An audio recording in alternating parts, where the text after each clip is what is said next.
Hello student, कैसे हैं आप लोग।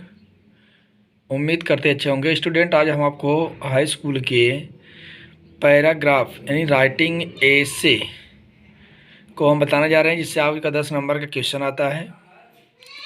तो स्टूडेंट, हम आप लोगों को अब कहते हैं कि वीडियो के अंत तक बने रहिए।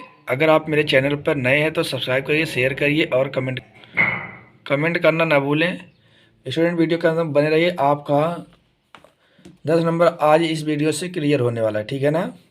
तो सबसे पहले हम टाइम को बर्बाद ना करते हुए एन इंडियन फार्मर नंबर 1 पर स्टार्ट करते हैं। एन इंडियन फार्मर पर एक भारतीय किसान की स्थिति क्या है, वह कैसे रहता है, क्या करता है, कैसे खाता है, उस पर हम आज इसे लिखेंगे। तो सबसे पहले हम इंट्रोडक्शन देते हैं। इंट्रोडक्शन मतलब परिचय। India is an agricultures country. Bharat एक कृषि क्षेत्र या कृषि देश है। Most of its people live in village. और इस देश के लोग अधिकतर गांव में रहते हैं। The main occupation of its people is farming. और जो यहाँ के लोगों का मुख्य पेशा है वह खेती करना है, यानी किसानी। आई बात समझ में। उनका होम कैसा रहता है। He is hard working at he is a poor. कह रहे हैं कि वे कठिन परिश्रम करते हैं फिर भी गरीब हैं।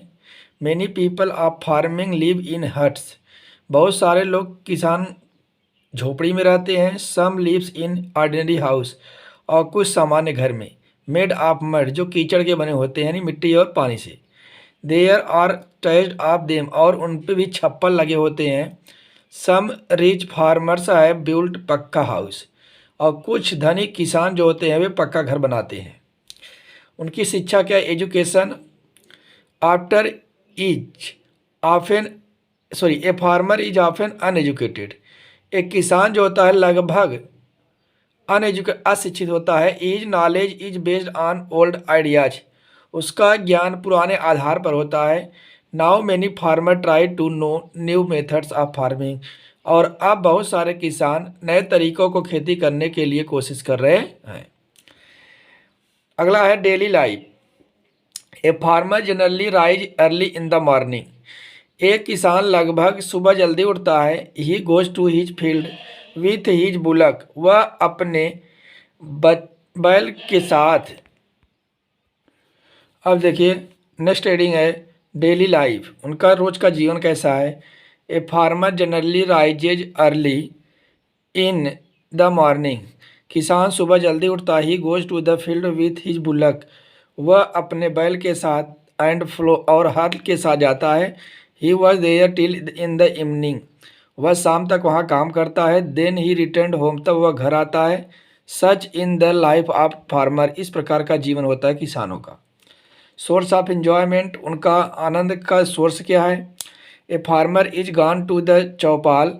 वह किसान चौपाल पर जाता है। He enjoy songs and dramas. वह वहाँ गीतों और ड्रामा का आनंद लेता है। समथिंग ही स्मोक हुक्का। और कुछ लोग वो धूम्रपान करते हुक्का चिलम का। ही लाइक्स स्टोरीज ऑफ आला उदल। और वह आला उदल की कहानियों को पसंद करते हैं। छठी हेडिंग है एफर्ट्स एंड इम्प्रूवमेंट, मतलब उनके प्रयत्न और विकास। A farmer is the backbones of our society. एक किसान हमारे सोसाइटी का क्या है, बैक बोन, शरीर की हड्डी से मानते हैं आप। The progress of our country, हमारे देश की विकास is based on the improvement of his condition, उसकी कंडीशन के सुधार पर निर्भर करता है। So the government should improve his condition, इसलिए सरकार को चाहिए कि उसके कंडीशन में सुधार लाए। आइए नेक्स्ट पे चलते हैं। देखिए दूसरा है माय फेवरेट लीडर। इंट्रोडक्शन है PT Nehru was my favourite leader. PT Nehru हमारे सबसे प्रिय नेता थे। ही वाज बर्न ऑन 14 नवंबर इन 1889 इन ए कश्मीरी पर ब्राह्मण फैमिली। उनका जन्म 14 नवंबर 1889 ईस्वी में कश्मीरी ब्राह्मण परिवार में हुआ था, इलाहाबाद में। His father Motilal Nehru was a famous lawyer. उनके पिताजी मोतीलाल नेहरू एक प्रसिद्ध वकील थे। His mother was a noble lady. उनकी माँ एक योग्य स्त्री थी। दूसरी हेडिंग है चाइल्डहुड एंड एजुकेशन। उनका बचपन का जीवन कैसा था।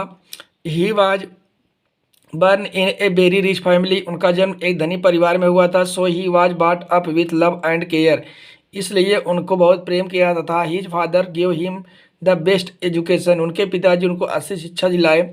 आफ्टर प्राइमरी, प्राइमरी के बाद he went to England higher education, वे उच्च शिक्षा प्राप्त करने के लिए इंग्लैंड चले गए।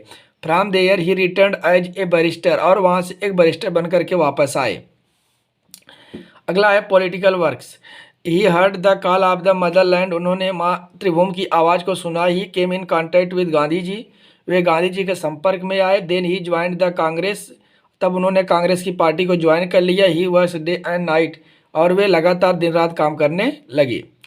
As a prime minister India based from free on the 15 अगस्त 1947, कह रहे हैं कि भारत जब 15 अगस्त 1947 को आज़ाद हुआ तो he become the first prime minister of India, तो वे भारत के प्रथम प्रधानमंत्री बने। He died in new Delhi on 27 मई 1964, उनकी मृत्यु 27 मई 1964 ईस्वी में दिल्ली में हुई थी। He solved many difficult problems solved, उन्होंने बहुत सारी समस्याओं को समाधान किया। His qualities, he was great in every way हर तरह से बहुत महान थे। He was great speaker and thinker, वे एक महान वक्ता और विचारक थे। He was also famous for author, वे लेखक के रूप में प्रसिद्ध थे। His books are read in every part of the world, उनकी पुस्तकें संसार के हर भाग में पढ़ी जाती हैं। आइए नेक्स्ट पर चलते हैं। देखिए importance of games and sport in life, sorry यहाँ पर स्पोर्ट होना चाहिए, क्या होना चाहिए, स्पोर्ट, SPORT। आई बात समझ में। तो इस इंट्रोडक्शन में क्या है, it is a fine saying that sound mind in A sound body, कह रहे हैं कि यह कहना बहुत अच्छा लगता है कि स्वस्थ शरीर में स्वस्थ मस्तिष्क का विकास होता है। Our body is like a machine, हमारा शरीर एक मशीन की तरह है। A machine can not work properly without oiling, एक मशीन सही तरीके से बिना ऑयल के काम नहीं कर सकती। इन द सेम वे, उसी तरीके से our body can not work properly without exercise, हमारा शरीर बिना अभ्यास के या बिना व्यायाम के प्रॉपरली काम नहीं कर सकता। गेम्स एंड स्पोर्ट, खेल बिना दे गिव अस एनर्जी, यानी जो खेल होते हैं वे हमें एनर्जी प्रदान करते हैं। नेसेसिटी, ज़रूरत क्या है, वी आर स्टूडेंट, हम लोग विद्यार्थी हैं। It is our duty to study, हम लोगों का कर्तव्य है पढ़ाई करना। But we can not study all the time, लेकिन हम लोग हमेशा पढ़ाई नहीं कर सकते। There is a limit to our energy, और हम लोगों की जो ऊर्जा होती है वह लिमिट होती है। Doing too much work of the same types of makes a man designated, कह रहे हैं कि एक आदमी लगातार काम करके थक जाता है। So it is a correct to say that all works, इसलिए कहना यह सही है कि सभी कार्य एंड नो प्ले मेक्स, और कोई खेल नहीं। जैक ए ड्यूल बॉय, अगर जो काम करता है खेलता नहीं वह क्या होता है, ड्यूल होता है। इम्पॉर्टेंस, महत्व क्या है, for studies we should be healthy, कह रहे हैं कि पढ़ाई के साथ साथ हमें स्वस्थ भी होना चाहिए। A weak and sick student can not study properly, एक कमज़ोर और बीमार विद्यार्थी कभी सही तरीके से पढ़ ही नहीं सकता। गुड हेल्थ मेक्स अस, अच्छा स्वास्थ्य हमें बनाते हैं। Health and fit for work, और काम करने के लिए फिट करते हैं, स्वस्थ बनाते हैं। They provide the best exercise to the body, वे शरीर को एक अच्छा अभ्यास देते हैं। The limbs move and blood circulates, करें हर अंग घूमते फिरते रहते हैं और ब्लड सर्कुलेशन बना रहता है। So the body functions better, इसलिए बॉडी का काम करने का जो तरीका है वह अच्छा होता है। कंक्लूजन क्या है, we must take part in game and sports, हम लोगों को खेल में भाग लेना चाहिए। But not at the cost of your studies, लेकिन हमें पढ़ाई को दूर नहीं रखना चाहिए। So a balanced view in a very necessary, इसलिए बैलेंस्ड, हम लोगों को बराबर मात्रा में बैलेंस बनाकर रखना चाहिए। Our rule of the life should be, हमारे जीवन का नियम होना चाहिए कि वर्क वाइल यू वर्क, जब काम करो तो काम करो, and play while you play, और जब खेलो तो खेलो, यानी एक ही काम एक ही समय में करना चाहिए, दो काम एक साथ नहीं सोचना चाहिए। क्लियर। आइए नेक्स्ट पे चलते हैं। अगला क्या है, a visit to a historical place, अगर हम किसी ऐतिहासिक स्थान पर गए हैं उसका वर्णन करना है। जैसे ताजमहल देख लीजिए, कुतुब मीनार देख लीजिए, कुछ भी देख लीजिए। Introduction, yesterday I went to Delhi from Bareilly. कल मैं बरेली से दिल्ली गया। I wanted to see a historical building place. मैं वहाँ हिस्टोरिकल बिल्डिंग को देखा। There are many historical building in Delhi. Delhi में बहुत सारे ऐतिहासिक इमारतें हैं। The place of the historical importance, कह रहे हैं कि ऐतिहासिक स्थानों का महत्व क्या है। The red fort, Jama Masjid and Qutub Minar are the important building in Delhi. Red fort, Lal Qila, Jama Masjid और कुतुब मीनार दिल्ली में सबसे महत्वपूर्ण इमारतें हैं। The red fort is built of red stone. Lal Qila लाल पत्थर का बना है। It was built by Shahjahan, और यह शाहजहां के द्वारा बनवाया गया है। The Qutub Minar is about 12 miles away from Delhi station. Qutub Minar की दूरी लगभग दिल्ली स्टेशन से 12 मील पर है। Its founder was Qutubuddin Aibak. इसका जो निर्माता था वह कुतुबुद्दीन ऐबक था। द फर्स्ट स्लेव सुल्तान, पहला गुलामी शासन। Chandni Chowk and Connaught place are the main market of Delhi. कह रहे हैं कि चांदनी चौक और कामाट ये दिल्ली की प्रसिद्ध बाजार हैं। आई सा all these places beside the parliament house. और सांसद भवन के अलावा मैं इन सारे स्थानों को देखा। देखिए द हिस्टोरिकल बैकग्राउंड क्या है, शुरुआती चीज़ें। बट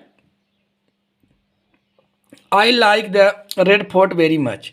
लेकिन मैं लाल किले को बहुत पसंद करता हूँ।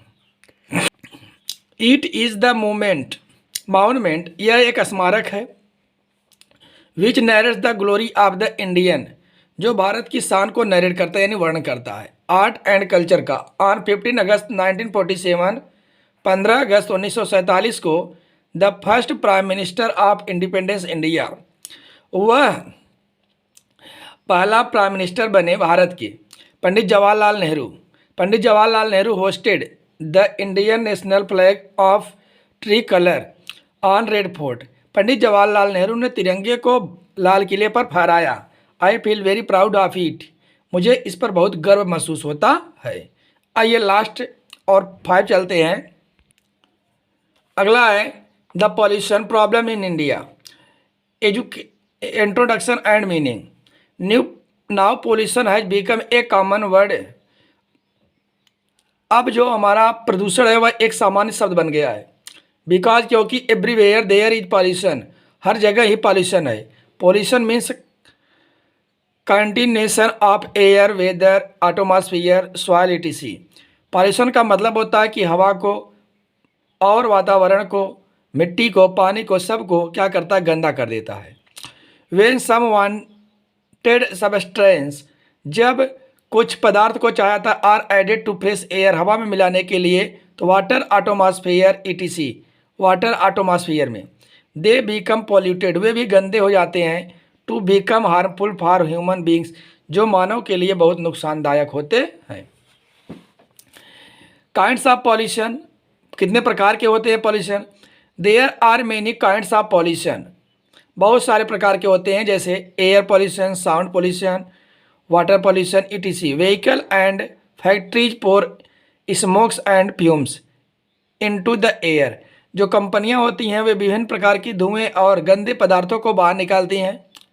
दस एयर इज पोल्यूटेड, इस प्रकार हवा जो होता है क्या होता है, पोल्यूट मतलब गंदा हो जाता है। Different types of sound coming from the house, विभिन्न प्रकार के जो आवाज़ होते हैं वे भी हमें नुकसान करते हैं। आप व्हीकल के, फैक्ट्रीज के, लाउड स्पीकर etc आदि। हार्म्स केस्ड बाई पोल्यूशन, और हमें पोल्यूशन से नुकसान क्या है। Pollution caused much harm to our health, करें जो पोल्यूशन होता है वह हमारे स्वास्थ्य को खराब करता है। And poisonous gases in the air, और जो जहरीली गैसें हवा में उड़ती हैं, एटमॉस्फेयर मेक्स ब्रीदिंग डिफ़िकल्ट, और वहाँ पर विभिन्न प्रकार की सांस लेने में क्या होती हैं, परेशानी होती है। आगे चलते हैं। प्रिजर्वेशन ऑफ पॉल्यूशन, कैसे रोकें हम। Law should be made to prevent pollution, नियम कानून बनाना चाहिए पॉल्यूशन को रोकने के लिए। We should plant more trees and preserve wildlife, और हम लोगों को ज़्यादा से ज़्यादा पेड़ लगाना चाहिए और जंगली जीवन यापन करना चाहिए। कंक्लूजन, इन बिग सिटीज, बड़े बड़े शहरों में CNG gas has been made compulsorily, करें सीएनजी गैस को जरूरी कर दिया गया है फॉर बसेज, बस के लिए। More plants are being planted on different occasions, और विभिन्न प्रकार के मौके पर हमें अनेक प्रकार के पेड़ को लगाना चाहिए। स्टूडेंट, आज हम इसी के साथ इस टॉपिक को समाप्त करते हैं। 10 नंबर का जो आपका ऐसे आएगा आप इसी से पढ़ लेंगे और अपने अच्छे से बना करके भी लिख सकते हैं। Thank you. आपका दिन शुभ हो, आपकी परीक्षा अच्छी जाए। Thank you.